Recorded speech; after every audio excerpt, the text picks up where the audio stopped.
सभी को दीपावली मंगलमय हो। आज मंगल है और मंगल में ही दीपावली है, तो सभी को मंगलमय हो। और देखिए भगवान ने कितना बड़ी कृपा की कि कल आपसे घर में दीपावली मनवा दी और आज अपने सामने बुला लिया है कि यहाँ बैठ के दीपावली मनाओ। तो वास्तविक दीपावली तो आज ही है, ये पहले भी आपको बताया था। तो दीपावली का अर्थ है, श्री हरि भक्ति विलास में कह रहे हैं कि दिवा तत्र न भौत्यम बिना बाला तुरांजना प्रभो प्रदोष समय लक्ष्मी पूजे च यथाक्रमम। कि दिन में दीपावली मनाने की विधि है कि दिन में भोजन न किया जाए,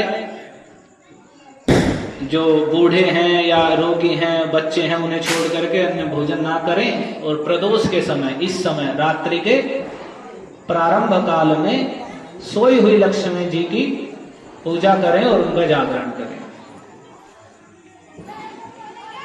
तो लक्ष्मी जी का जागरण कैसे?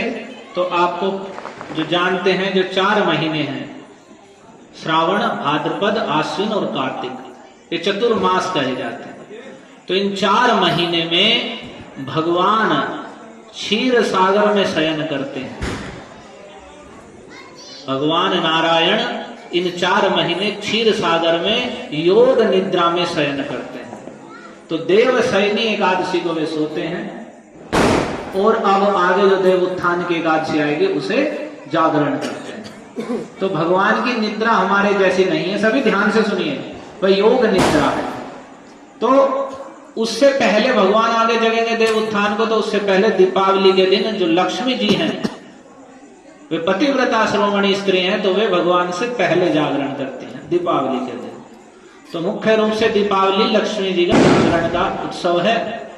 और यह भी प्रचलन में है कि भगवान श्री राम ने रावण का वध करके इसी दिन अयोध्या में आए थे, और सभी अयोध्या वासियों ने भगवान श्री रामचंद्र, सीता जी और लक्ष्मण जी के सहित और अन्य भी जो भगवान के हनुमान, सुग्रीव आदि पार्षद हैं, उनके साथ आए थे।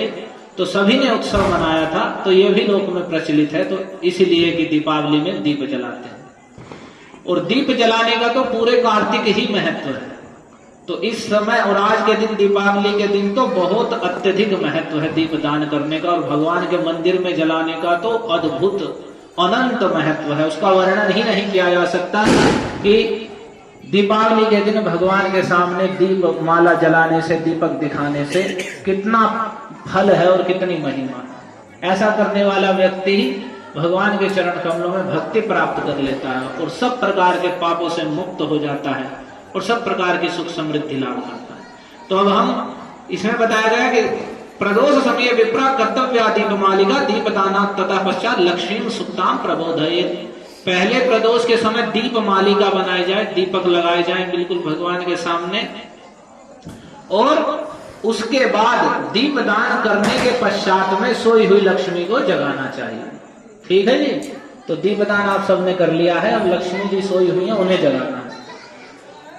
तो सर्व लक्ष्मीमयी श्रीमती राधा रानी है। सर्व लक्ष्मीमयी का कहने का अर्थ है, जैसे कृष्ण अपने स्वरूप का नारायण आदि रूपों में विस्तार करते हैं, वैसे ही लक्ष्मी जी, सीता जी आदि सब श्रीमती राधा रानी का ही अंश विस्तार है। तो इसलिए श्रीमती राधा रानी को सर्व लक्ष्मीमयी कहा जाता है। तो अभी हम उन्हीं श्रीमती राधा रानी की स्तुति करेंगे। उनके कुछ 10 मुख्य नाम हैं जो रूप गोस्वामी ने वर्णन किए हैं, जो आनंद चंद्रिका स्तुति जिसे कहा जाता है। जो उन्हें उच्चारण करता है वह सभी क्लेशों से रहित होकर सभी प्रकार के सौभाग्य को प्राप्त करता है, और शीघ्र ही भगवान राधा कृष्ण का करुणा पात्र बन जाता है। तो उन सब को हम उच्चारण करेंगे। फिर ये श्लोक है जो लक्ष्मी प्रबोधन के लिए वर्णन है, उसको भी बोलेंगे। ठीक है।